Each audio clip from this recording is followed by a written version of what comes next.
The Brewtally Speaking podcast is proudly sponsored by Starving Artist Brewing. Starving Artist Brewing may be a small speck on Michigan's beer map, but they say big things come in small packages. A brewery who really puts their money where their mouth is, supporting underground artists far and wide. Making delicious beers with the simple belief that you should judge beer, not people. Brewtally Speaking podcast is proudly sponsored by Rockabilia.com. For over 30 years, Rockabilia has been the go-to destination for all things band merch. With over 500,000 items in their online store and collaborations with today's hottest bands, you're sure to find something you love. Use our code BREW10 at checkout and take 10% off your total order. So go pick up your favorite new piece of merch now over at Rockabilia.com. And now, on to the show.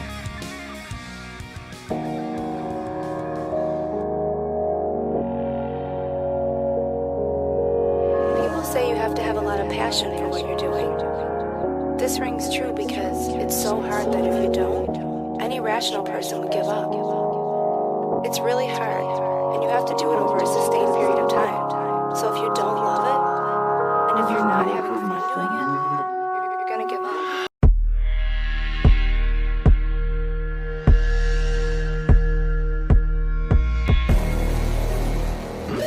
What's up, everybody? Welcome back to another episode of the Brewtally Speaking podcast.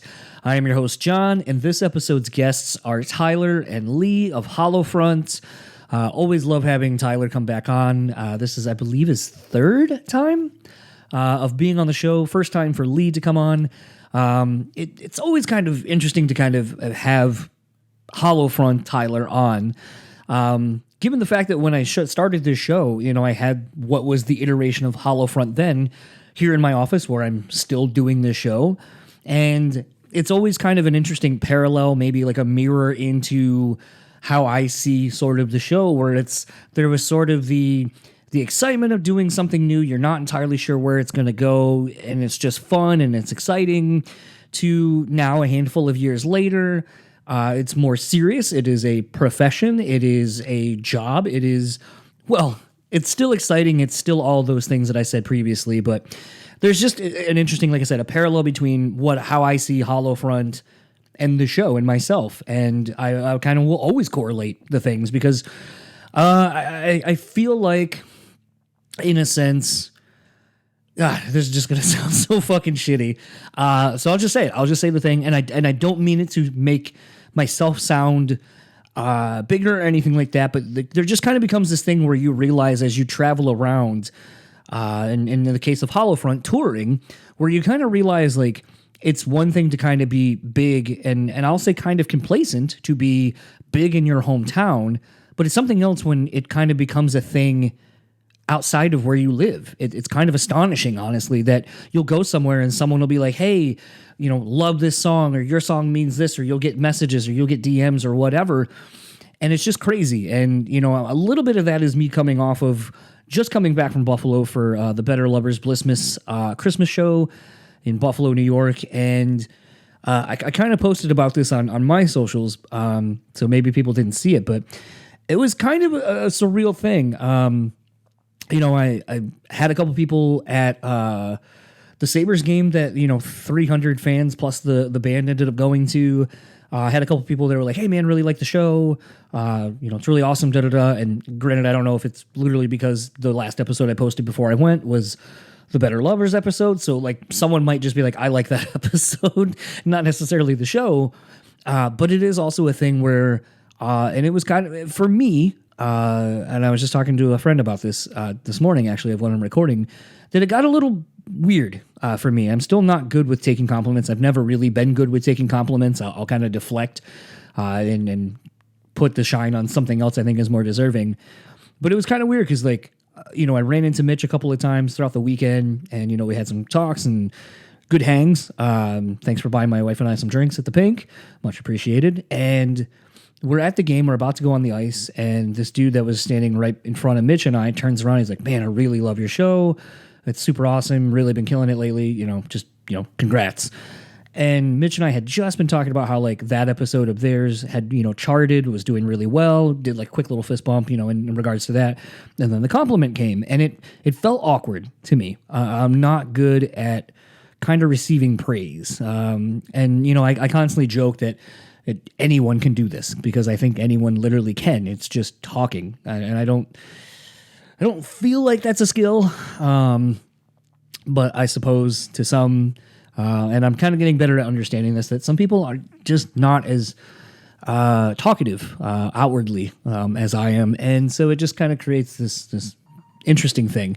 So it kind of becomes a thing where it was just kind of embarrassing to kind of, receive praise. But thank you to that person. And I realized that they've been following me like on my personal Instagram for a little while, and then like it dawned on me, I was like, oh fuck, that's who that person was. I should have known better. I'm just, like I said, I'm not it's not my mindset. And I think Tyler sort of is the same way. I think the dudes in Holofront are the same way, where I think they're just making and doing something that is uniquely them and needs to happen and needs to be said, and it just so happens to resonate with a lot of other people. And I see Tyler's posts quite a bit on Facebook where it's just like, I'm not anyone special. I'm not any of these things. And it's so weird because it's like I identify with that.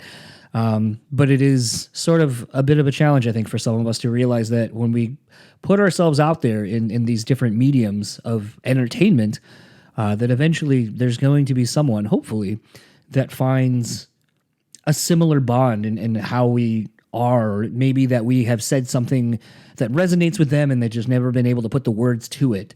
And I think with music, obviously, you can tap into an emotion and then the lyrics that match those emotions, and it's the perfect amalgamation of things that you've been thinking but never could put pen to paper or vocalize or whatever.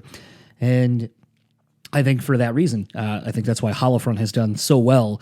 But it's obviously in pushing each other and pushing themselves beyond where they're comfortable, I think that has created the best art that they have.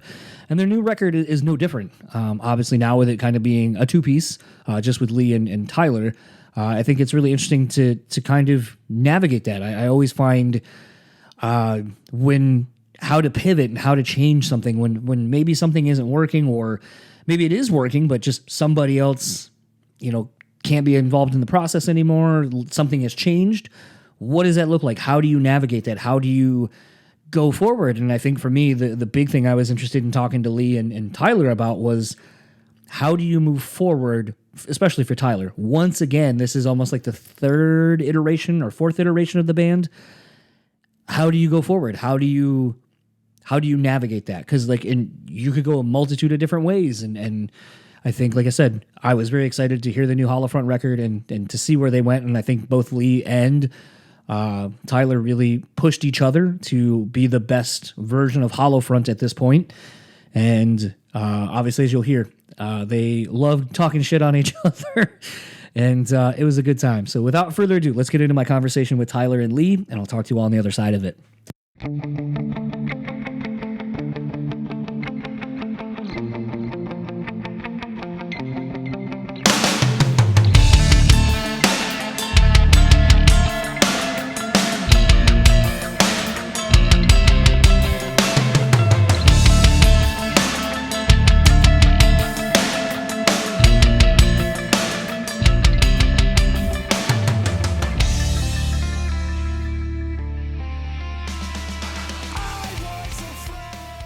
That's a big word for you, Tyler.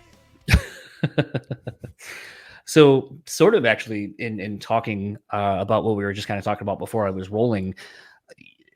So we were kind of all sharing instances of friends who, essentially kind of have had a rough go of it and kind of mental illness and stuff like that.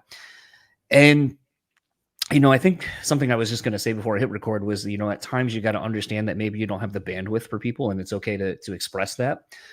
And something I've kind of been talking to a handful of people in the last week or so is kind of understanding when and vocalizing when something maybe isn't working anymore, and deciding to kind of make the change or a pivot. And I feel like, and this is more to Tyler, just because I know him having done this project from the jump, this is kind of essentially your third iteration of the band, a kind of a restart or rebrand of sorts for you now at this point. It's like every album. It Almost. might be 4. Yeah. Yeah, I would say it's probably close to that. The first 5 members, and then this. Yeah, it's probably like the 4th iteration. But I mean, technically, it's this. It seems like it's different just because it's just Lee and I about now, but it's not really that much different. It's well, like he made a joke a long time ago in like 2020 and 2019. He's like, man, if this isn't the final fucking version of the band, I'm quitting. I'm over this shit. Like, this is the band now, and if it changes, we're not doing this anymore. And I've already quit. I just didn't know yet. it's coming. Well, what I was going to kind of ask for you then, sorry to cut you off, but it was kind of, I guess, more of how do you tackle that? Like, do you tackle it as a really good, like, it's a refresh, it's a restart, I kind of come at this mentally from a different perspective of wherever I was previously, or do you bring some of that with you into the new iteration? I think this time was probably the hardest one, just because I was a lot more attached to Dakota, and Dakota was a lot more attached to the project than any of the previous members. You know, like, no offense to the old members, but you swap out a drummer, you swap out a bassist, and no one really bats an eye. You know, it's when you swap out a guitar player who plays the leads, or when you swap out a person who sings majority of the clean singing, that it gets to be a lot more complicated. And honestly, I had in my head, I didn't think, I know Dakota had struggled, and I struggled too. You know, I struggle all the time. But I didn't think he was ever going to quit. So I was just kind of like, oh, he'll figure it out and he'll get over it. But to answer the second part of your question, did it like reinvigorate my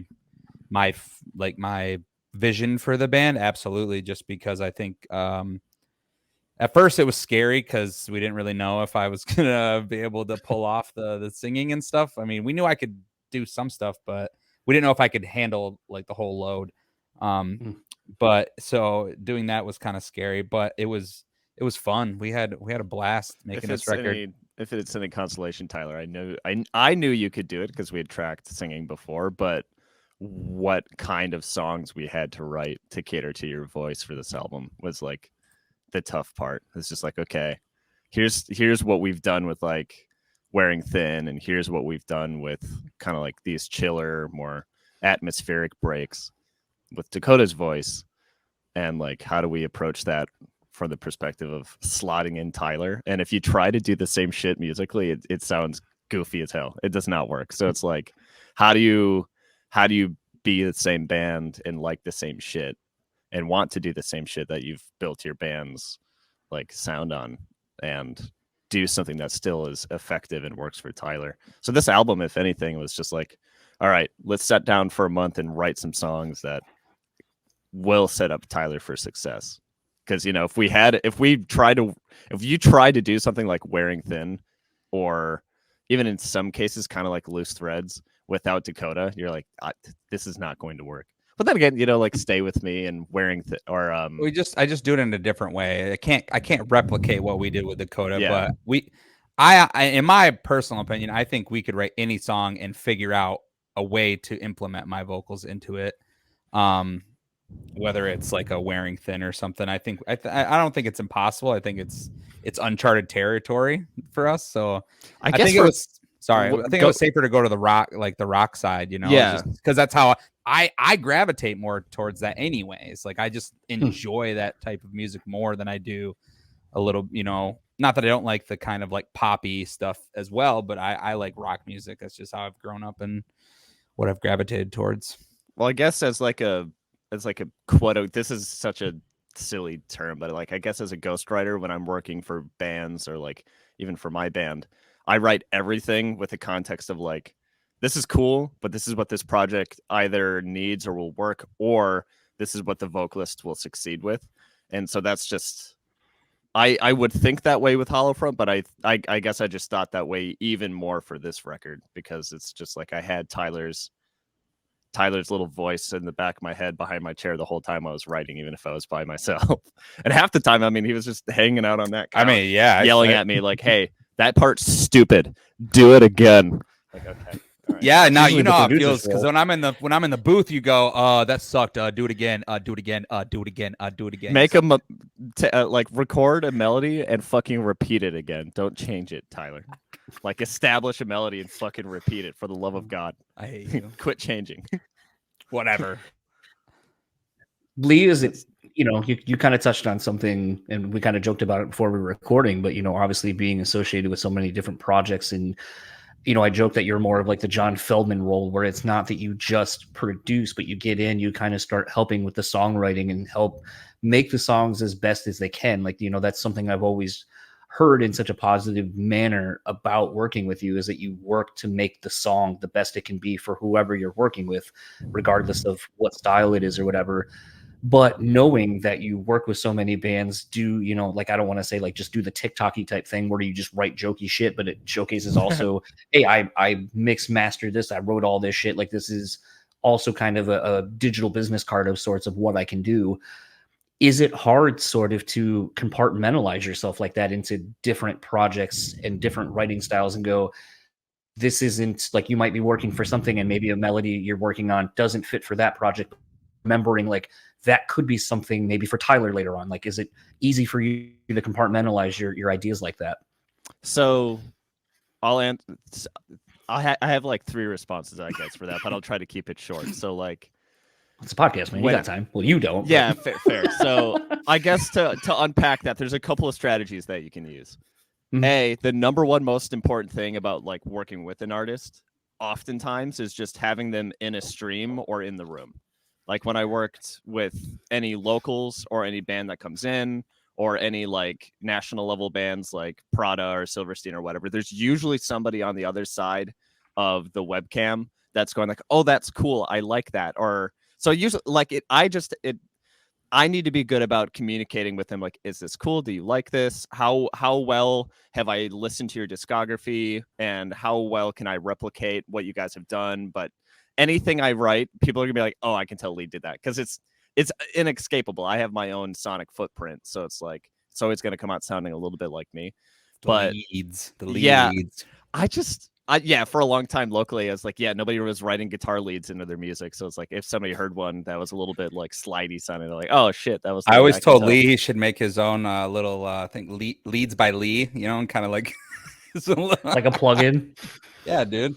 That was like one of my main jobs for the first Hollow Front album when I was producing is just production and leads. Like they kind of handled a lot of the breakdowns, but it's like any of the melodic components was kind of, that's a good example. It's like, damn, Tyler's voice is so emotional.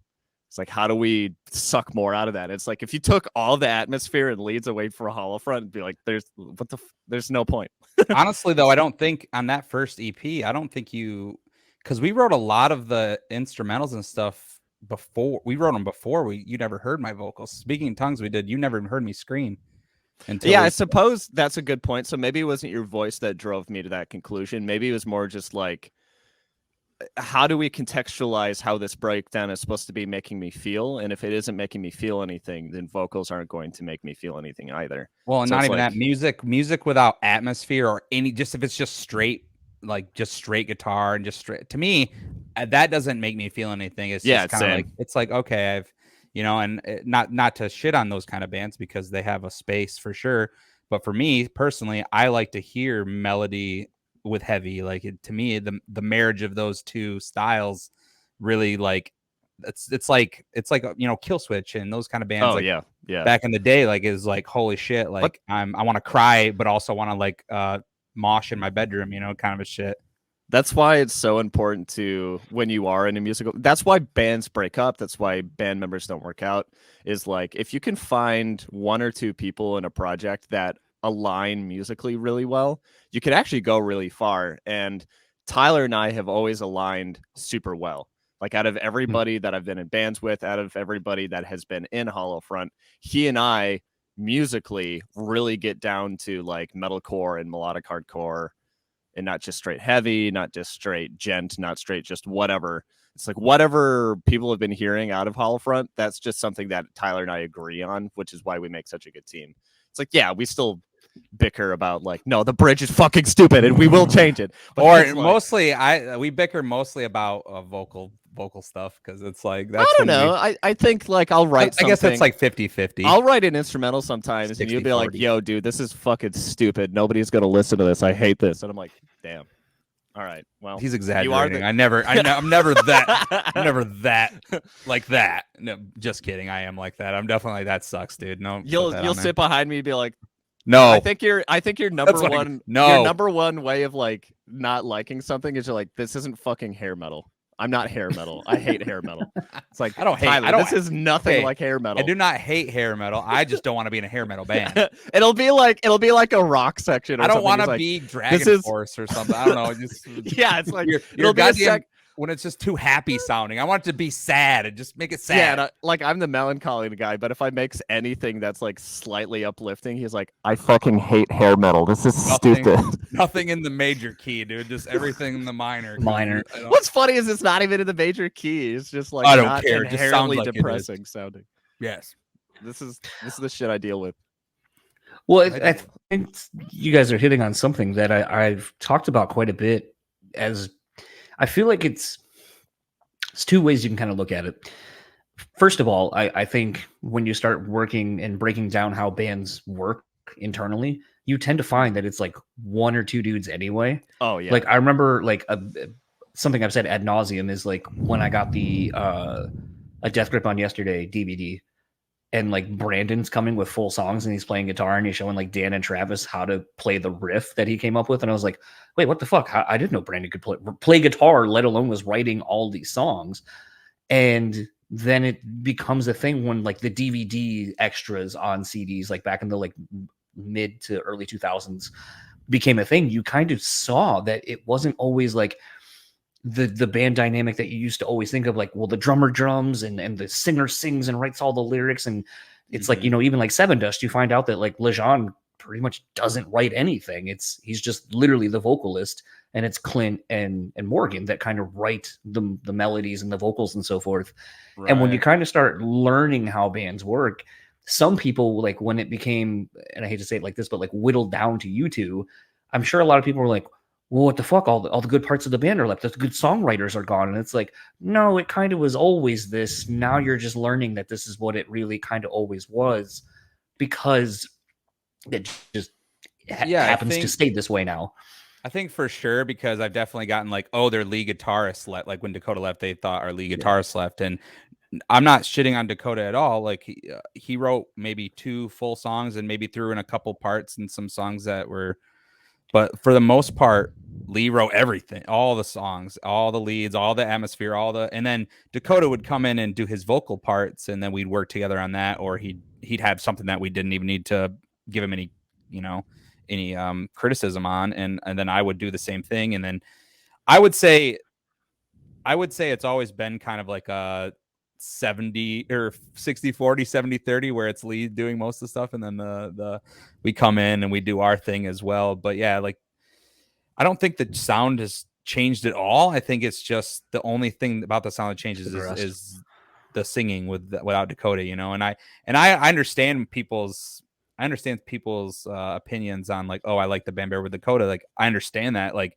I felt the same way about bands when they lose a singer and they get a new guy, and it's like, well, I'm not a new guy, but I'm just picking up the slack because I don't want to get someone else new, because I think that's dumb, because we were about to write a record. What were we just going to do? Find somebody just because they could sing and throw them into our band? You know, like once somebody starts singing in the band, they're a face of the band. And I feel like I don't want another face unless it really makes sense, like somewhere down the line. You know, we're never saying never, but for now, I'm happy with what we've accomplished.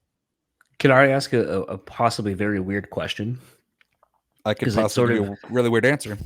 Okay. So I know you obviously toured with We Car, and obviously them being local to us here in Michigan and so forth, and losing, you know, Kyle. Dependent on how good of a relationship you have from touring with them, was there ever maybe reaching out to them and just kind of figuring out like, we're possibly losing our other voice, our other face, our other vocalist? What was it like for you all to figure out, do we add someone new? Do we just forge as the unit exists currently? Is that something like where maybe you reach out to some of the people that have already gone through this and figure that out, get some help figuring it out, or do you just figure it out on your own? You know, I've thought about reaching out to Dave because I think out of all the people in WeCar, Dave is like my favorite. No offense to the other guys. I just, for some reason, Dave is like, he's just like a dad. He's not a dad, but he's a dad. He just seems, you know, he's a carpenter at home and stuff. Like he's just very more my style of a person, unless he's like, unless it becomes hallway Dave, but that's another story. But I think I don't reach out to people like that. I'm very outspoken about like mental health and my mental health, but I'm not very good at practicing what I preach sometimes. You know, I don't reach out to people, and for one, sometimes I don't even think about it, you know, and I've thought about reaching out to Dave more recently than anything, because I'm more interested in, because he took over both spots and he's done an amazing job. I was very impressed touring with them. We played like 80 shows with them in less than 2 years. And out of all the vocalists, I'm very impressed by him. And I give him kudos because he took the second person's job and he enveloped it, and he's doing it with old songs too, you know, like not just new stuff. He's playing old songs and singing Kyle's parts, and he's doing an amazing job. But I was more interested in talking to him more about his live, like how he went from just being the screamer to doing both, because that's where I lie right there, you know. And I think it's a lot different because Kyle passed away. Like it's not the same as Dakota. Dakota's still alive, but I feel like to them it was a no-brainer, because it's like, we can't replace our brother, you know. It's like to me, I think that they wouldn't have, you know, it's a little different of a situation. No, 100% too. I feel like we actually had that conversation very briefly with Kingdom of Giants, actually, of all bands. And that was, I think, maybe I could be wrong, Tyler, but that's when I think our final decision of like, all right, we're never fucking putting somebody else here. Like, let's just do it with you. Maybe that completely got final, even though we had I feel like I'd already come to that. Yeah, we'd had most of the album written by then. But I could tell that a light bulb went off in your head when you were talking to this guy. You're like, yeah, dude, I fucking agree. And to elaborate on the I just related for sure. I was related. They had lost their vocalist, and they were like, fuck, what are we gonna do? Our breakout record with our vocalist. And he's like, you know, I think we can do this. And I'm speaking as, you know, Kingdom of Giants. I think I can do this as just like doing it with my vocals, and I never want to put another buddy in this slot, because if I were to do that, then I'm kind of like, if that person were to leave, then it would be very difficult to keep going without them. And when you have specifically vocals, like realistically, I could be in the background or I could be in the band, and people would be like, they wouldn't care as much because I'm a guitar player. As long as the music sounds similar, it's like whatever. But if you take a vocalist and you remove them, especially with something as prominent as, like, let's say, like for us, Loose Threads, they're like, God, that was like my favorite part of the band. What are we going to do? So it's like, if we would like to avoid ever having that happen to us again. So it's like, it's going to be tough to ever give, not faith, but like be difficult for us to entrust the brand or like the sound of the band to another voice. Cause people come and go in music. It's definitely not permanent. And the fact that Tyler and I've, you know, stuck it out for the amount of time that we have is kind of rare. So it's like, as long as we can rely on each other, it's like, cool, we have something consistent forever. Whereas, you know, if we were to have another person come in, they're like, you know, my cat died. I can't do this anymore. I'm quitting. And it's like, it could be either something like that, or like, hey man, I'm moving and it's really tough. It's like life fucking happens. Like shit happens. And if you only have to rely on one other person, you're like, all right, I think we're pretty stable. But also, it puts a lot of horror on that one relationship. So if Tyler really pisses me off, he's never coming back. Oh well, don't even fucking. I'll come to your house right now. Actually, I think that's another thing. It's like, I'm not going. Like, Lee's not going anywhere. I'm not going anywhere. Even if we stop touring, even if we stop doing like trying to do the whole like normal like blowing up kind of thing, we just did internet stuff. Like, we could do that. Like we record the whole album at Lee's. We don't have to worry so much about. Yeah, we don't have to worry so much. If you about, had a gun to my head, I'm pretty confident we could make like 3 albums a year. Like if that was Yeah. both, if People would hate I us, didn't but work, I know if sick of us I by didn't work then. for any other bands and I went full-time Holofront and you were focused on full-time Holofront as you are right now, like we could do like 3 records a year. And then I would still be itching to be like, fuck, I still want to make more shit.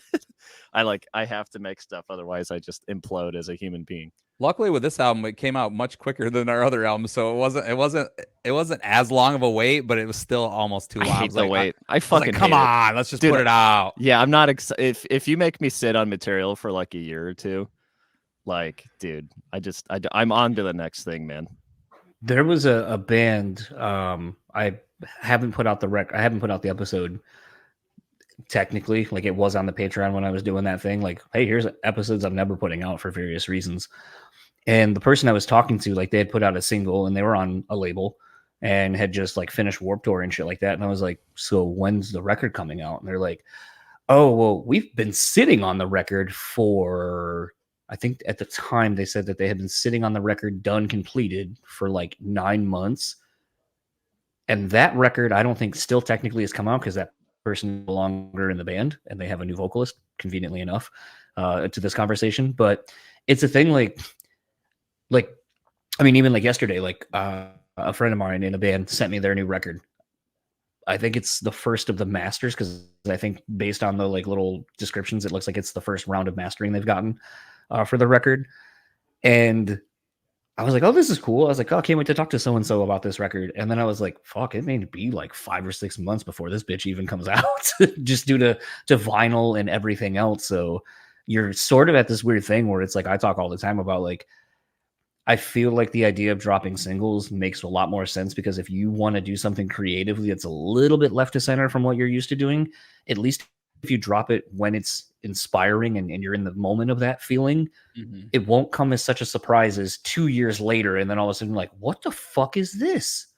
Because either that thing, that spark that inspired it, and or if you're not saying you're catching on a trend, but like, you know, it might be something where you look back on it 2 years from now and you're like, that was clearly written in this like time period based on like music that was out at that point. One of the benefits to, I don't know if you feel this way, Tyler, but one of the benefits to, for me, having an Instagram and like posting riffs there is for a long time, that's the nice in between. That's the nice middle ground. So like I can come downstairs, write a riff for 2 hours or an hour, or whatever it is. I can make something. I'm like, okay, this is cool. And film it and then post it to social media either that day or the next morning when I'm like, yeah, that was cool. I'm excited to show people that.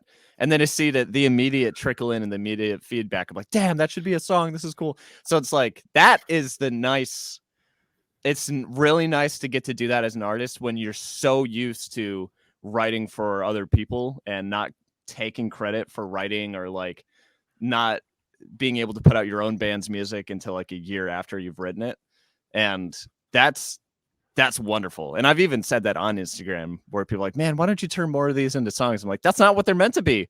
These are me getting to like be excited for once on a release and just like immediately giving it to people after I write it. So I don't know if you get that with your covers or not, Tyler, but it is kind of nice to make something, be proud of it, and then immediately share it with people.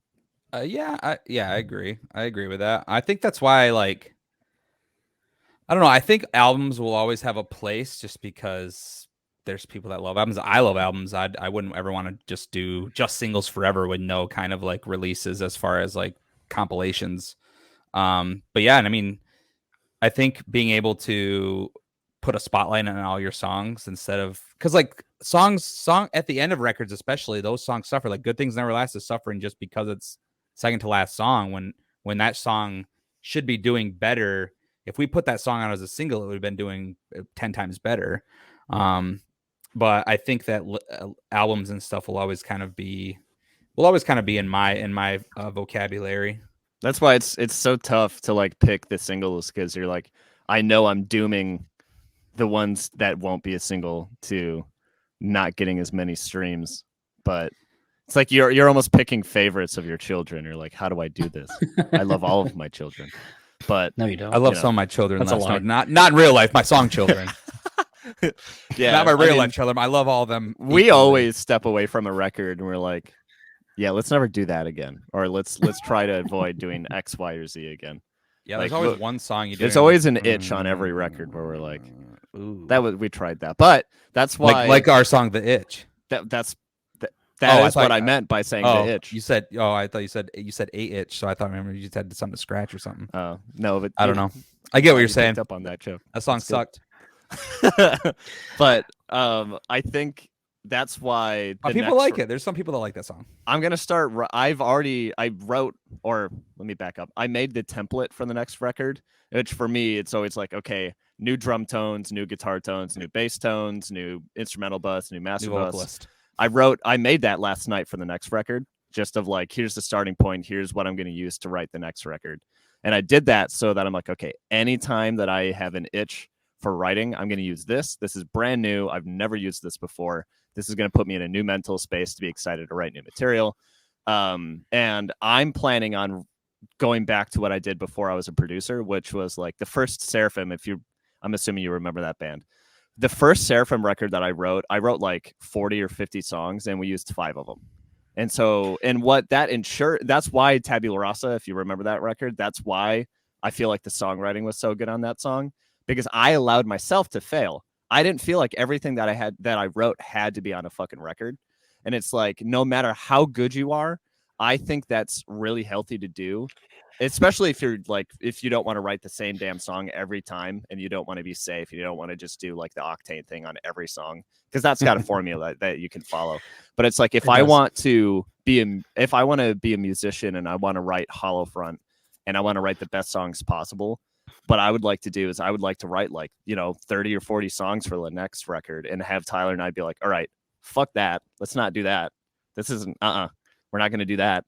But it's like, maybe 1 in every 5 songs are like, damn, okay, this is exciting, let's do this. And then, a completely different kind of song. It doesn't have to match that. So I want to write more material in the future. And then I've got lots of projects that I can just like throw the B-sides on, or maybe we can we talked about maybe doing a Patreon at some point. We can take all those B-sides and let people listen to them as their own experience, or maybe Instagram riffs. I don't know. But yeah, I just want to make more songs in the future. So you actually bring up something for me, and this is going to be very local, but I think will appeal to people from a wider range, maybe with how I bring it out. You're talking about how you wrote like 40 songs for Seraphim. And I remember when I think it was, correct me if I'm wrong because it's been so long, but that was an EP, right? I think it was only like 4 or 5 songs. Okay. Yeah. So I remember feeling like, because most of those became videos and so forth, as we were sort of talking about earlier.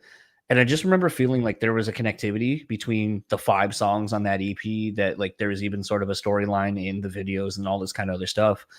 And I feel like at the time, I felt like you all had kind of the recipe to be like, to get to that, to get out of our local scene and be something bigger. Because you had Jordan is a very charismatic, good looking guy, great voice. The band's sound on records sounded really good. You guys kind of were one of the first to kind of feel like it wasn't a collection of songs that you're playing live and random banter in between, but it was a show.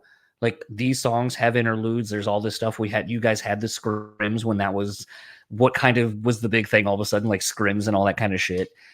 And somewhat of a light show or something more stage production. And it was something that I remember, and I can't remember if Tyler and I talked about this back then.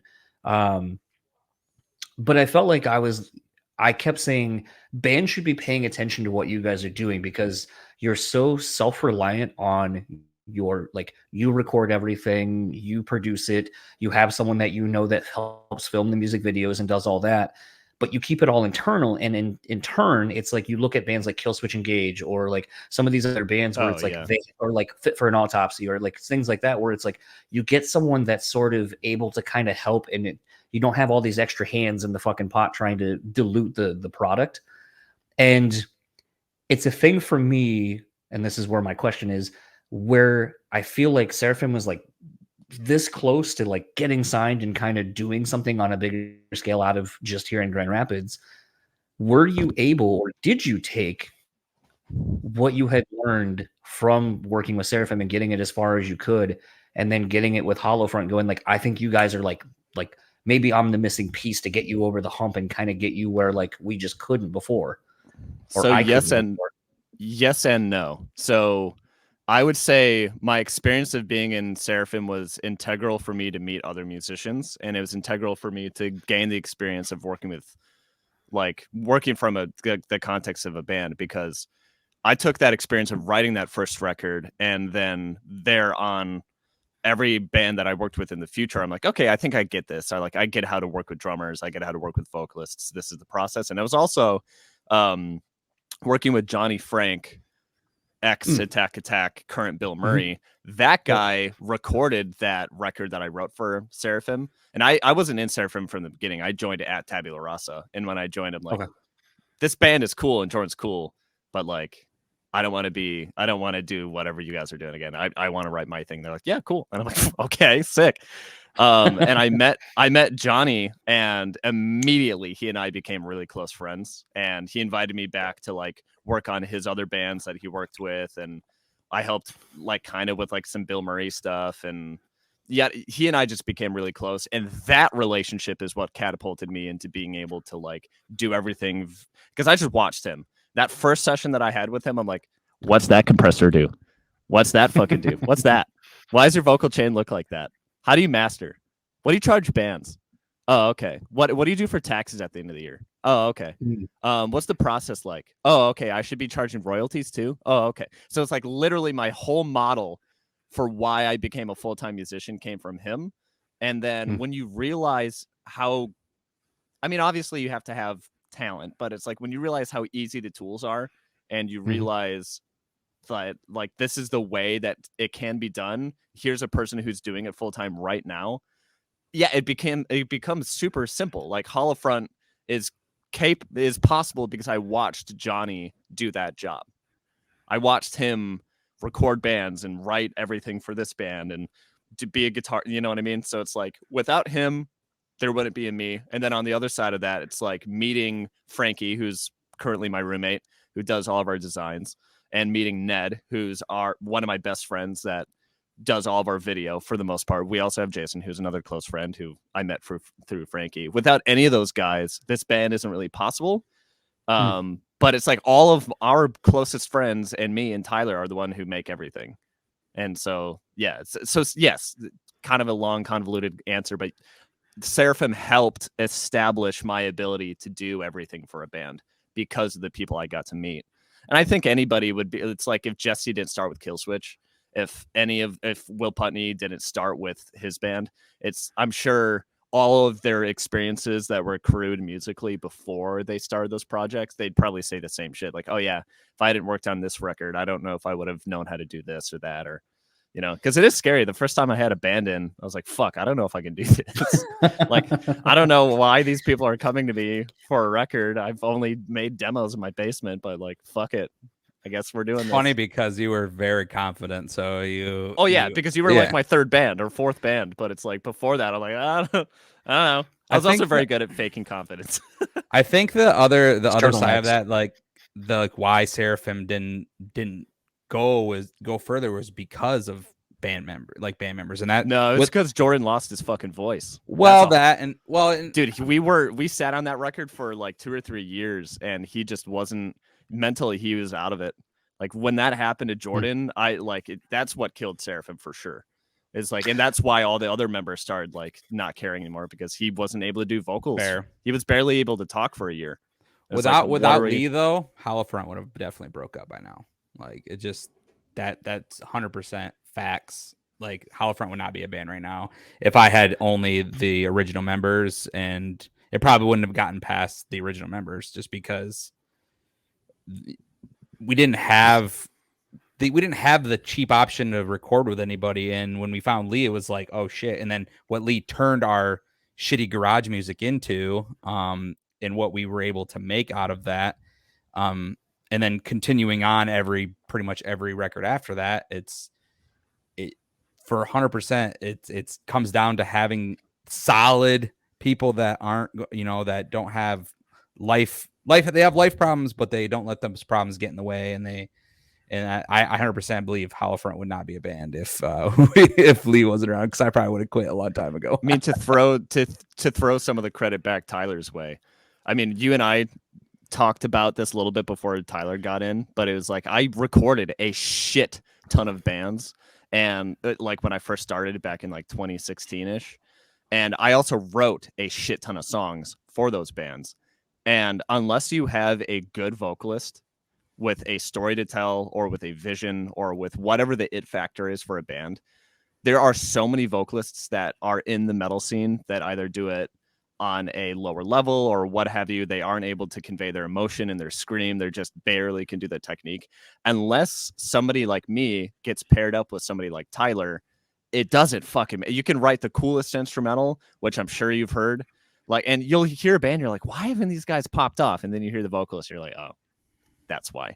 And it's like, without Tyler, without Jordan, without any of the talented vocalists that I have worked with, my work doesn't matter. And that's kind of some of the maturity in realizing that songwriting really is. In metal, it's slightly different because like breakdowns are a big factor and like mood is a big factor. But vocalists, in my mind, are what make or break whether a band can be successful. So if I had never met Jordan, if I had never met Tyler, if I was just a guy who was struggling in a scene with a bunch of vocalists who sucked, I would be fucking nothing. I would be absolutely nothing. None of the bands, none of the music I would have ever written would have ever reached anybody, because nobody cares. It's like you have to have a vessel, or unless there's a vocalist that has, maybe he's not like the best, he just has like a thing about him. Yeah, and there are those vocalists out there that aren't like the best, but it's like they make the music just because they have their own weird, quirky, unique thing going about that. I don't say that I would say that I have my own thing, but definitely I don't know. I just have done it for so fucking long. Like this is my 12th band, so it was like all those bands and all those failures to get to here. I practiced a lot and was able to, when I came here, I was going through a divorce. Not luckily, but luckily now, yeah. 8 years. Thank God you went through that divorce, dude. Yeah, thank God I went through that divorce. Well, because that's really what fueled. Yeah, because before that, I never wrote lyrics about my real problems. I wrote lyrics about shit that didn't matter, fictional shit, just for whatever. It was a deathcore band, deathcore on brand bullshit or whatever. But this band, I was like, I'm really gonna just dive in and just put out on paper everything that I wanted to say out loud that I'm not able to, because it's fucked up shit. And it's like and I don't know, mental health is weird, and people don't like to put all their shit out there. A lot of people don't, but a lot of people do. And I wasn't really the person that's like, I want everyone to know that I'm, this down or whatever, but it worked out. And I couldn't imagine writing songs any other way now, because for me, that opened up, like, this band really cemented who I am as a vocalist, because it opened up the floodgate of being able to connect with people on a deeper level than just having sick screams. It was like the lyrics actually started to matter, and people can connect, and I'm able to talk to people about it and have conversations about mental health problems and stuff like that, and never did that before. So I think that was a big step for me in this band. You're able to filter your life /melancholy /pain lots of different topics that kind of fall into that emo category. You're able to focus those things from your life and explain them passionately in a way that, for whatever reason, vocalists are afraid of doing all the time. And I just now, in the last year or two, whenever I have a vocalist come in here and try to tell me that they want to write a song about some bullshit that has nothing to do with their life, and I'm like, you're being a pussy. I fucking know you have something to say. You better fucking say it, because this song deserves it, and you know it. Please cancel.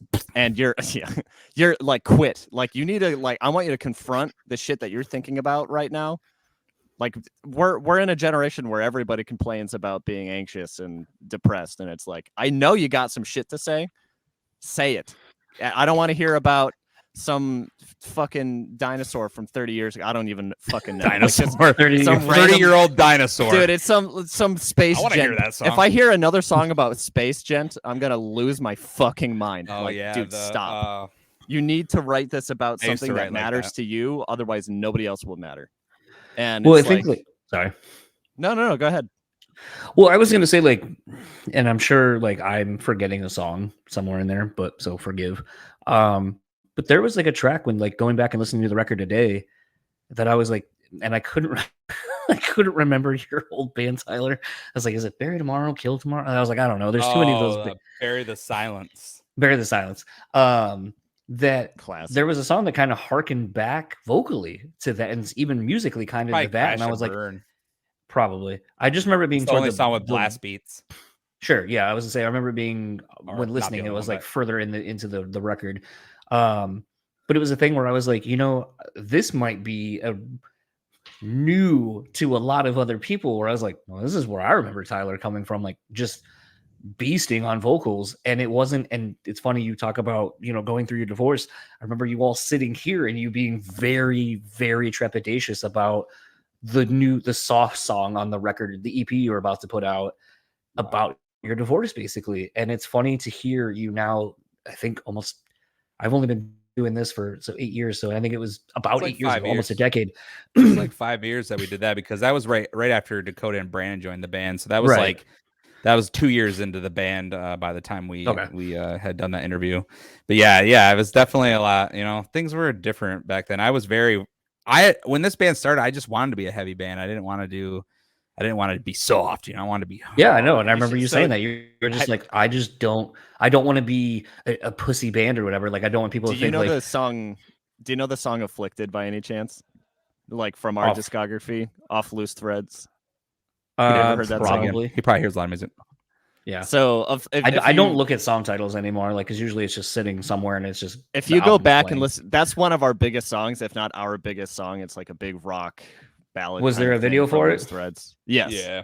Was it the So one if- where like the like weird thing over by my house, like where you guys were like trying to stop the bomb or whatever? Was it that video? Oh, no. That's Treading Water. Okay. That's way out. But This regardless, was one go back- where our old drummer got killed in a car crash. and after that was- this Okay, I do conversation, remember that. I go remember back that and one, listen to this. But this was the headspace of Hollowfront back then. So this is our third release at this point.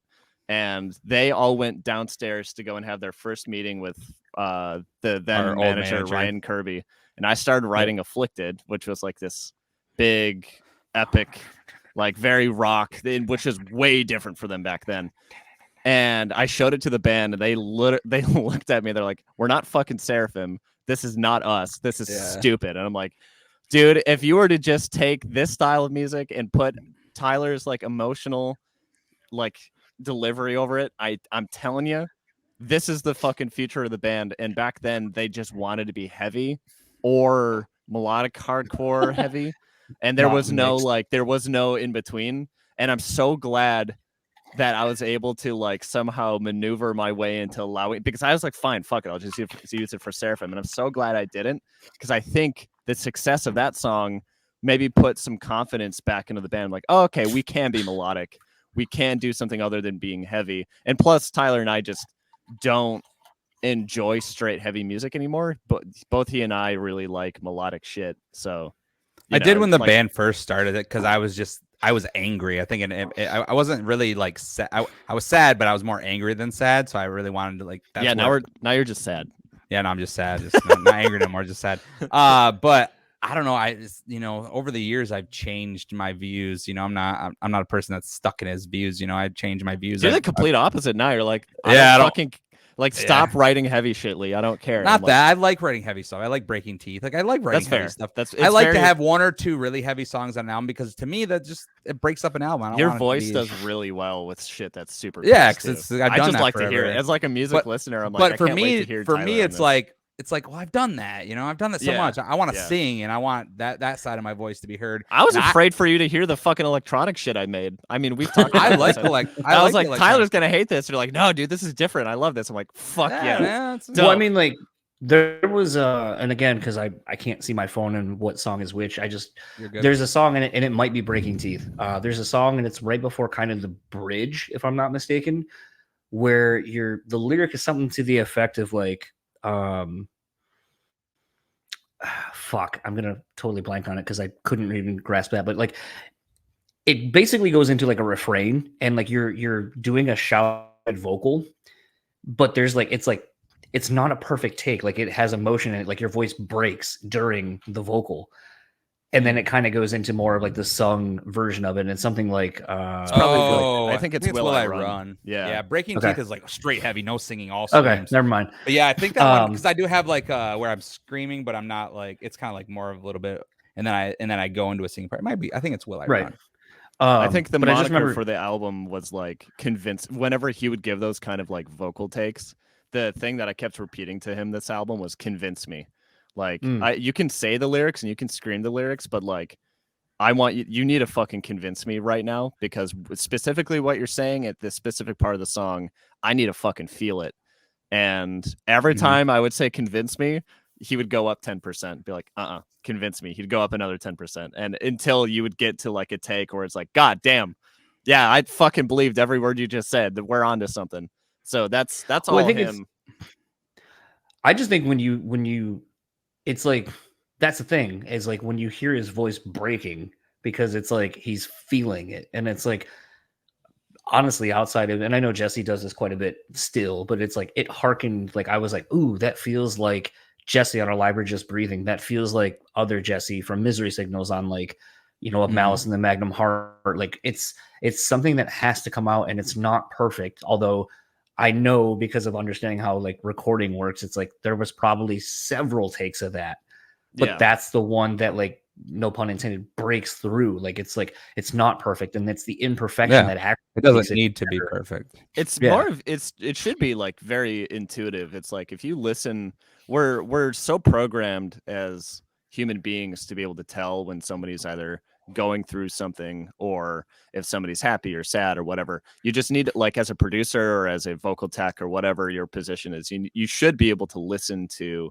whatever that person is doing, and depending on the line, depending on where the song is, you should be able to be like, okay, this isn't connecting with what you're saying, and let's keep doing it until it actually makes me feel something.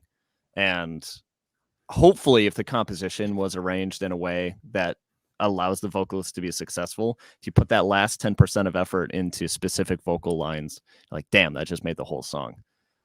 Like when you're being heavy, as long as it's technical and pissed, like, cool. Like pissed is its own mood too, but like specifically the emotional shit, like if you really focus on that stuff, it can help the song a lot.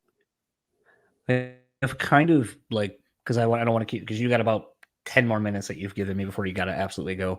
I have kind of a weird last question, but I think it kind of speaks to the relationship that's been built over the years between you two, but also just getting older. And that is twofold. So I'll ask it separately for each of you. So I'll start with Tyler, and then I'll ask Lee, and then you guys can both answer. So Tyler, at this point, this has been a project, as we just kind of were talking about previously, about how like you were worried initially about, it not being just straight heavy and pissed all the time, like showing emotion. And then you were saying earlier in this chat, all these years later, like you couldn't imagine doing anything any other way, like vocally. How have you noticed that you've grown from being in this band just as a person, not even like doing the band, but like as a person? How have you realized that you've grown? And then to Lee, what I'll say is, since you're so focused on, from a more of a production standpoint, being in the band, where you're saying like, give me 10% more, do it again, give me more. How have you learned over your career as a producer, but more as a friend to a lot of the people you work with, how to push but not overdo it? How have you grown in that capacity as a person? And do you realize that you do it in your personal life, and do you turn it off, or can you? Sorry, he can't. I answered the question for you. He can't. Yeah, I mean, fuck. In some way, like as a musician, as a vocalist, I've definitely grown. I don't know. I've had to make a lot of sacrifices for this band, as far as like personal and just normal lifestyle. But I mean, I don't know. As music wise, I think I've grown to just to be better. I don't know how to really explain From the outside it. looking in, Tyler, your work ethic has completely changed. Okay, so I mean, yeah. like for maybe to give you an idea, like this isn't something that I think you would be like, yeah, I work way harder, but you do. Like 100%. The Tyler I met versus the Tyler now, like out of almost everybody I've ever done music with, you work harder than 99.9% of them, and that is completely different. I need a raise. Like Can I say something real quick to that same thing? Tyler, as someone who used to book you before this band, I can echo that sentiment because I feel like there would be from what little bit you and I worked together in that capacity, I feel like you did just enough just to get by. Like my natural talent, whatever's going to happen will get me there. And I don't feel like that's the same person that I'm talking to now all these years later. It feels like you definitely are someone who has taken responsibility and the focal, like your drive is way different than when I first met you. The main difference between that and then is those bands were just shitty local bands. Like I wasn't really trying. But how much of that is a mindset? Well, and I mean, yeah, yes and no, but I think the fact that this band found success because there was Spotify and all the stuff that wasn't there when I was doing local bands back in the earlier days, and finding people who, I guess I meshed well with where working wise and just not just people who were just doing this, like you said, just getting by. Like I always wanted to be bigger, but I never had someone like Lee where, you know, I can only do so much because I don't write music, you know. So I'd have band members that were, you know, we were like, all right, we're gonna write new music, and then it would take them 5 months to write a song. You know, it's like you can't work like that. You can't survive as a band like that. You need people that are constantly, that's all they think about, that's all they do. And that this band is what really brought that out in me, because I saw the little bit of success that we were getting. We got, you know, and Ryan Kirby from Fit for a King became our manager. And like, when I saw that little bit of success that we were getting, my mind definitely changed. And I definitely had to, this band became a business. You know, I couldn't just do the little things just to get by, because now my dream was close to being, you know, coming true. As far as the dream back then, it was close to coming true. And I think that work ethic kind of just came naturally because I had to, or it wasn't going to get done. And that's how I still feel. And even though that's not always true, I can have Lee and there's other people that help with us with stuff. But for a lot of time, I'm like, I'm going to do it. You know, I'm just going to do it, you know, because I feel like, to me, this band has become so much of a part of me that it's all those other bands before weren't like that, you know. And I think that's why this band was made for me, which is weird because I didn't even actually start the band. I joined after 2 members had already been in. And I think that's why my work ethic has changed like that. And I think, as you said, I have a hard time like being like, maybe it's being humble, maybe it's even something different than that. I just don't like hyping myself up. I was gonna say it's incredibly hard to do that. So that's what I suffer from. Yeah, I'm really bad at that. I do, like, someone will be like, "Hey, how you feel about being so good or whatever?" And I'm like, "Ooh, like I'm not." Yeah, you should see my ass. It's like awful. It's just, to me, yeah, it's a natural thing. It's just a natural thing. For every. Well, as long as you know you're a stable, non-shitty human being, it should be. I'm stable, but I'm not shitty. Yeah. But yeah, Lee, go on and answer your question, Mr. Producer. So if I recall, the question was something along the lines of like, how far have I come in my ability to direct bands, and how good am I at shutting it off?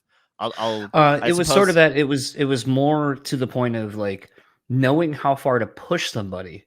Oh yeah, because I think that's a skill a lot of people don't understand, because you can push someone to where it has the opposite effect of what you want. And they don't want to work with you anymore. Sure. So I've actually got a book that I'm trying to learn more about this from Rick Rubin that I've been reading. So I'm still working on it, because that is really the magic. It's like once you have your technical abilities down and you can mix and master at a certain level and you can play your instrument at a certain level. Exactly. But it's like, that's why I was invested in learning about him, because he is a He's a successful therapist. producer, even though he's not really a musician. And it's like, okay, cool. I have all these music skills that I've built. How do I build that other side of being a producer that I haven't really been focusing on? And it's tough because I've, not to say names, but I've worked with bands where it's like, okay, I want you to go in that room and I want you to write some melodies, and they just can't do it. And it's like, there's only so hard, and then they get frustrated, and it's like, okay, this isn't the right way to work with this artist. They're less of a writer, they're more of a musician. It's my job to write for them, and because I can't sing, but this person's a brilliant singer. So it's like, okay, I need to make, so you know what I mean? Like, once you get to know an artist, you will know what their capabilities are and how to push and why to push them in certain ways. And that is my job, is to be able to navigate this person's personality, this person's skill set, this person's artistry. Like, if I do too much to this, it's going to make it worse. If I don't do enough, it's going to make it worse. How do I step into the correct bounds? And I think this isn't really a part of this, but it is. When you come to my studio, like, I've got a bunk room right over there. Like, the reason why I let bands stay here, and the reason why I form pretty close relationships to the bands I will still record, is because I try to push them when they're here from a professional standpoint. It's like, okay, why are you not doing more for this band when you go home? And I'll sit out there with somebody and talk to them for like an hour about their life and like what they're going through and why they're going through. And it's like, how can I motivate you to be a better version of yourself, both musically and artistically, but from a work ethic standpoint? And that is the main factor that will kill or help a musician, is where is their motivation? Where's discipline? Because if you don't, for me, not to make the pun about the itch again, but it's like, I have a fucking itch to make stuff that I've had my whole life. Before I was a musician and a producer, I was a artist. I was an illustrator. I went to school for medical illustration, and all I did with my time was draw. That's all I did. And at one point that looked like it was going to be my career path, but then I started doing the band thing and I did this. In high school, that's all I did. And on top of that, like, I just have always spent all of my time making shit, so I can't imagine any other way. And that inherently breeds success if you would rather do that than do something else. And if you don't have that trait, then how do I pull this amazing artist of a human being who's got all these flaws and all of these other things that make them a great artist? But I'm like, okay, how do I like convince them that they should be working harder and that it's not impossible, and that like you know what I mean? So I think if you talk to most people who come through here, like, yeah, Lee tries to motivate us. Like, that's my main job, is motivating. Because it's like, I've got a billion things going on at once. I can't motivate you 100% of the time, but I'm hoping that when you are in my house, that when we're working together, that I motivate you to be a better version of yourself.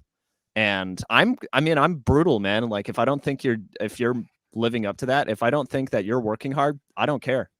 Like, don't waste my fucking time. I've got other shit to do. I just like, I'm sure Tyler is seeing that. Like, if I give you an olive I love branch, about you though.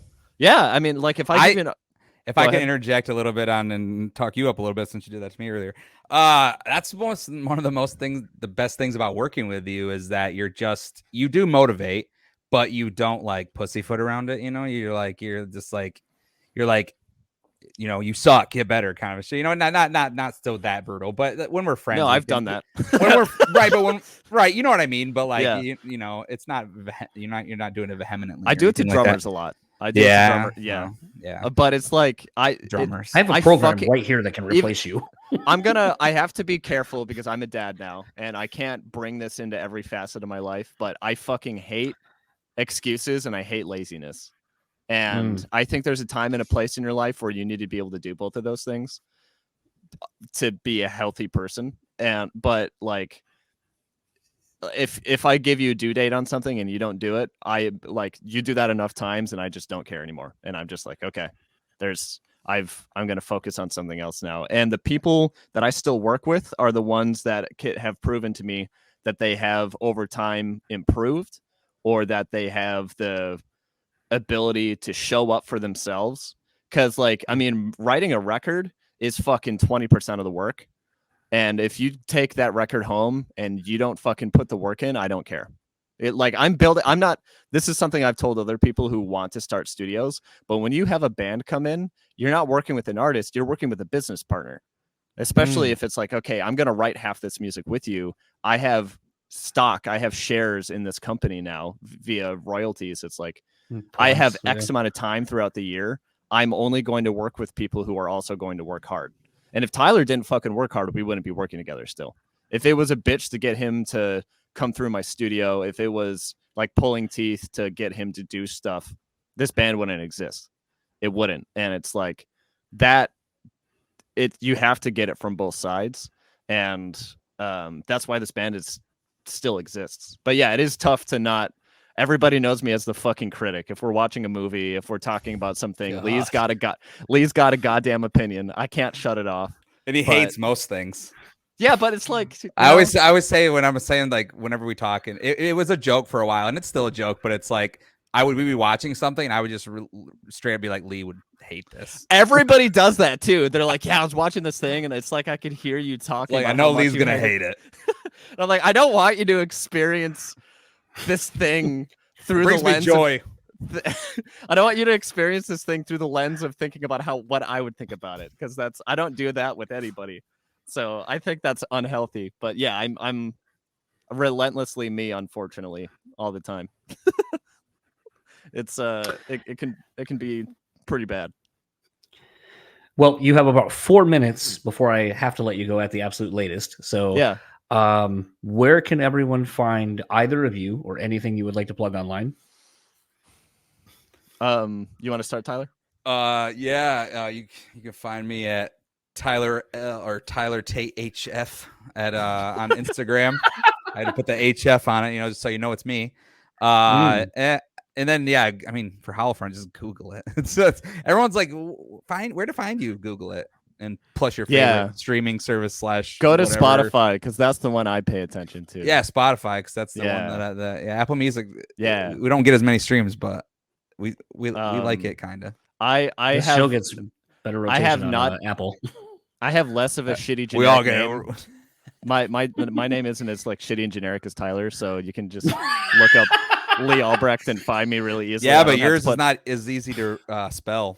People will spell your name wrong. I mean, all that's the time. the charm, right? Like, if you can remember it, you'll be able to find me immediately. If you put in Tyler Tate, and it's like Andrew Tate's estranged cousin. What's that root beer? Sprex, right? Spreckers, that's it. Dude, Spreckers is my fucking shit. I love it. Dude, yeah, best root beer ever. I'm not much of a drinker, but I love root beer. So does my roommate. Lee loves sucking on us Spreckers. Yeah, it's my favorite. But yeah, just Lee Albrecht via my name right there. Fuck you. Yeah, Tyler. I mean, really, we're more active on Instagram than there. anywhere. I think Instagram is probably the best place to follow us. Yeah, that'd be a good thing to mention. Yeah, I pretty much only everywhere else. To Instagram. I'm a part of everything else, but I just don't. I put fucking hate TikTok. I don't like Facebook. I'm old, and Facebook sucks now. So, yep. I recently went back and looked at Facebook for the last week or so just to see what the hell was going on, and it's crazy to see how many people are still using. I'm like, damn, I thought this died. It didn't die like MySpace, but it's on its way. Yeah, I just check my memories, and that's about it. Yeah, we're also in a band called Holofront, if you didn't know, and we have a new album called The Fear of Letting Go that just came out. You should probably listen to it wherever you listen to music. Nah, that was my PR plug. You should just wait for the next one. Yeah, don't listen to this one. This was an experimental album. That's what that was. I guess it might be worse. I read something on Reddit that was just like, yeah, this is an in-between album for them. Just wait for the next one. I was like, damn, all right. Well, that's actually pretty fucking funny. That's like one of the best things to say about like a movie franchise or like a band. It's like, yeah, just wait for the next one. Can you imagine Can you imagine like you go see a Jurassic Park and somebody's reaction isn't like, oh, it's shit, or oh, it's great. It's like, wait for the next one. Wait for Lost World. You're gonna love that one. Because it would like suggest that like. It would suggest that you like the band enough to be like, yeah, I'll check it out. But it's like, man, just fucking don't listen to this one. I love that. Yeah, I love people's opinions on the internet. It's so funny. Great. I think it's great. That's fucking hilarious. I can tell you to some use it. doozies just from this show alone. Where I bet. like, dude, the amount of like times I disappoint people because I didn't talk about something, and I'm like a friend of mine who I won't mention the band, but like we went to go see his band play that he's most known for, and the fan base is fucking awful. And I texted him like minutes before he went on stage. I go, just so you're aware, your fan base is fucking wretched. And he goes, the disdain I have for them. And I wanted to show the asshole who was being a fucking prick. I want to be like, this is what the person you just paid all this money to see thinks of you. Fuck you. Well, I'll say buy our shit. Don't talk to us. I think we have a really cool fan base given the context of what our music is about. But because we rub shoulders with like deathcore and metalcore, we get a lot of people that complain and gatekeep and do all this stuff. But it's like metal. Fuck it. Who cares? We don't give a shit. We don't care if you like it or don't. Don't listen to us. Then. I just love this genre anyway. And this is like, the final end of this. The end of this podcast. If you change too much, people are upset. If you don't change enough, people are upset. Or like, so if you sound too much like another band, people are upset. Who gives a fuck? Yeah, I make the stuff I make. I'll leave it on this because like it's funny. Like I'm bad at social, so like Instagram, I'll try to be like, oh, here's what I'm listening to, and here's like whatever, and I'll leave a link to it. A lot of times it'll be pop, hip hop, R&B, whatever. Mm-hmm. Sometimes it's metal stuff, and it's funny the people who follow me on Instagram. Like I posted like TLC. I think I was listening to like Digging on You, and I was like, the amount of times I've listened to this song like in a good pair of headphones, and I can tell you like, dude, listen to the way like Chili's like vocals, and really like when I started like listening to that record, I was like, the way Babyface produced this album, like mixed it and all this kind of shit.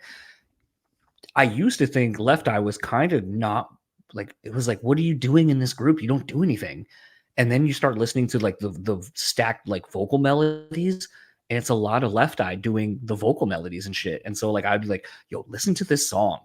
Production wise, it's fucking incredible. Like you could learn, like bands can learn a lot of cool shit listening to other things and being like, yo, like let's do this. Yeah. The amount of times I get called out for being like, you're a metal fucking podcast and you don't like metal. And I'm like, no, I do like metal. I love metal, but you can't just listen to the same shit over and over and over and over again. No. Like you got to bring in outside influences. Like it's the whole diet analogy, or it's like if I had cake every single day, I'd fucking hate it. But like cake is dope. Yeah. So like sometimes and Cake the band's pretty solid too. Yeah. They're such a weird band. But I gotta let you go. Lee, you and I should do one separate. Nothing against Tyler, but like wow, fuck you, Tyler. Well, Tyler, you've now been on three. You've been on three times now. Maybe four. Man, I'm like Mr. 3. I'm a busy human being, but I also usually have a decent amount of time to do stuff like that because I just work at home. So just I was gonna say I can always bring my shit to you.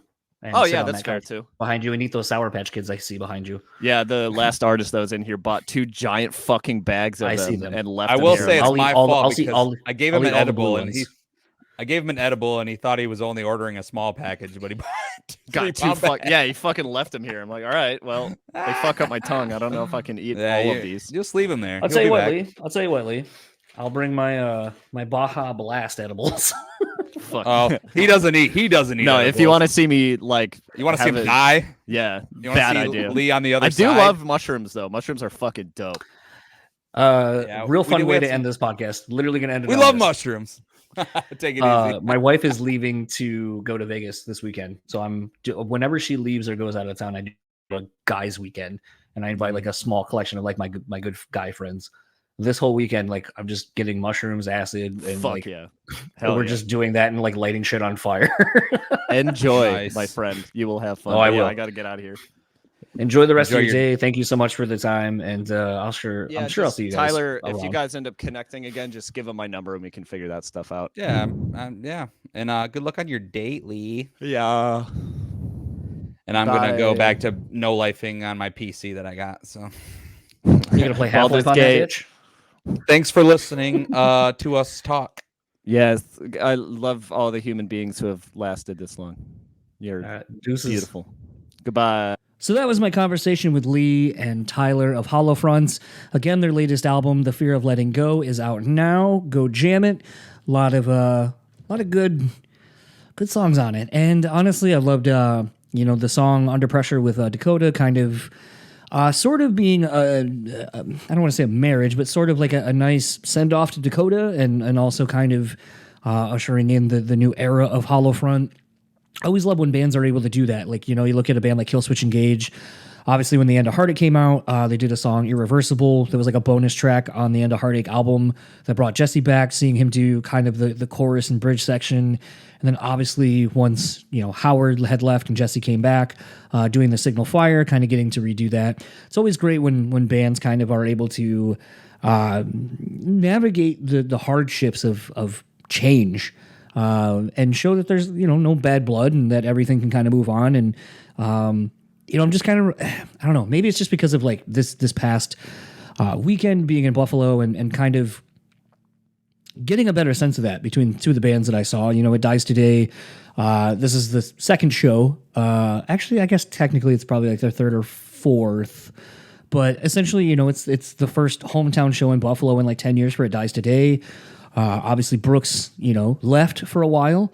And, my buddy Jason filled in for the band for a few years, did a record. And it's sort of this thing where sometimes I feel like, I guess we just don't understand like the personal relationships kind of that I think it takes to be in a band and the sacrifices and all those kind of things. And that sometimes when someone moves on, it's not because there's anything wrong with the person or anything like that. It's just life fucking happens and it's time to move on and to, continue and see where your life takes you from there. And it doesn't mean that there has to be some reason why something went south. And I mean, you even look sort of like Better Lovers. I mean, we all know what happened there. And it's a thing where the thing I chose to look at and see is throughout both shows, the love and gratitude that both bands have for being able to play music in front of fans, new and old, and just the ability to get to do it. And I think, I don't know, maybe that's just kind of the adult way of looking at it of, not feeling like everything has to be so fucking sour and mean-spirited or whatever. But I chose to see a lot of positivity this weekend in these bands going on. Obviously, Better Lovers is doing a tour early next year. I can't wait to see them here in hometown. And It Dies Today, by all accounts, it does sound like there's going to be stuff happening. I won't comment on what, but I will say that there's a lot of news coming. You should all be stoked on it. And I'm very much looking forward to 2024 for those dudes. Should be a great year. And Hollowfront. I think they are continuing to do things on their own. I think there is maybe a sense of renewed energy, focus. I think for Tyler, obviously becoming now just solely the vocalist in the band, the only vocalist, I think that just kind of showcases a willingness and a desire to, again, push yourself. I think if there's kind of a through line of this whole episode, it's kind of never being afraid to challenge yourself and just push yourself into new places and explore and grow. And I feel like the band between Lee and Tyler, I think they have a clear vision of where they want to go, how they want to get there, and they're just not willing to compromise anymore. And there's some stuff that Tyler and I talked about off record, which actually we were joking. We should have just kept the recording going because we talked for like another 40 minutes. And if I wasn't so fucking busy, this week would have probably been a Hollowfront week where there was more of Tyler and I talking about those things, as well as Lee and I finally getting to do a chat. But you know what? Those will happen when they're supposed to. I'll reach back out to those guys and try to set those up. But, I definitely think in getting to talk with them through the podcast and then before and after, that it seems like those two dudes have a very goal-driven focus of what they want to do moving forward with Hollowfront. And I don't see that not happening. I don't see it not coming to fruition for these dudes. I think most people who have a very clear idea of what it is they want to do and set the goals, and obviously listening to both of them during the chat, you get a sense that they very much go after things in a big manner and usually accomplish what they're setting after. So I wouldn't be surprised if we see a whole lot more from them next year and beyond. I'm going to start wrapping up this episode because, as you kind of can hear, I'm still losing my voice a little bit from all the yelling between going to the show, going to a Sabres game, staying out at bars until about 4 a.m. because, you know, New York's rad like that. And, just not a lot of sleep and going. But that is the name of the game. I'm not going to let it deter me from putting out an episode. Also, real quickly about that. The last handful of episodes I put out, I've been getting a ton of feedback, DMs, messages, in-person things, people sharing the episodes and so forth. And I just want to say how thankful and appreciative I am. I want to thank Rob for sending me a Christmas card he has the last few years. Always puts in there how much the show means to him, and is a thing where, you know, as I said, you know, in the intro, I'm not the greatest at taking compliments or these things. And even with the person I was talking to earlier, Dale, who I talked about pretty heavily in the Garrett from Silent Planet episode, actually how we started the episode with Garrett. And, you know, these people that listen and take the time to say things, it's greatly appreciated. And, you know, the fact that you're getting something out of what I'm doing and able to pull from other people that you like, appreciate, whatever it is about the guests that you like, means a lot, especially here at the end of the year. All those things basically of just kind of, it's an end of the year and you're thinking about things. So thank you to everyone who has listened. It has been a wild year, and I'm very thankful for everyone who takes the time, who shares an episode, shares, you know, something about it.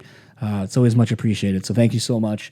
If you would like to keep up with Holofront, there is a link tree. It is in the show notes that will take you anywhere Holofront has anything. But if you are lazy, let me spell it out for you. Facebook at Holofront, Instagram, Holofront, and Twitter at Holofront Band. If you would like to keep up with Tyler, you can find him on Instagram at TylerTate_HF and Twitter at TylerTateHF. If you'd like to keep up with Lee, you can find him on Instagram at Lee Albrecht. I believe that's how you say his name. I'm really terrible with the vowels. I've always said that. The living here in Michigan, but being from the East Coast, which I just came back from and saw a bunch of it. And it also didn't help that there was a ton of Canadians that also made the trek. So hearing them talk for the last handful of days, not sure where the vowels go or how you pronounce them, but Lee can be found at his name on Instagram. And like I said, there's a link tree to literally everything Holofront. So keep up with them. If you like keep up with the podcast, simple enough, Brew Speak Pod on all the social media platforms, even the ones that I started and don't use because I'm old and I don't get things. If you want to email me at brewtallyspeaking@gmail.com. If you can rate, review, subscribe, do that if you can. If not, you know, it's fine. Just listening is more than enough, and I thank you for that. If you would like to help our sponsors for continuing to support me and the show, head on over to rockabilly.com. Use our code BREWtally at checkout. Take 10% off your total purchase order. It is great things that they're doing over there. They have so much merch, so much new stuff coming in for the holiday. They have just been really killing it with the collaborations and exclusives that they've been doing. And I'm kind of privy to some that are coming up, and I'll just say that Frankie and the dudes over there are always fucking working. I know there is a Halloween, maybe Valentine's Day thing that Frankie has been trying to get off the ground for the last maybe year and a half.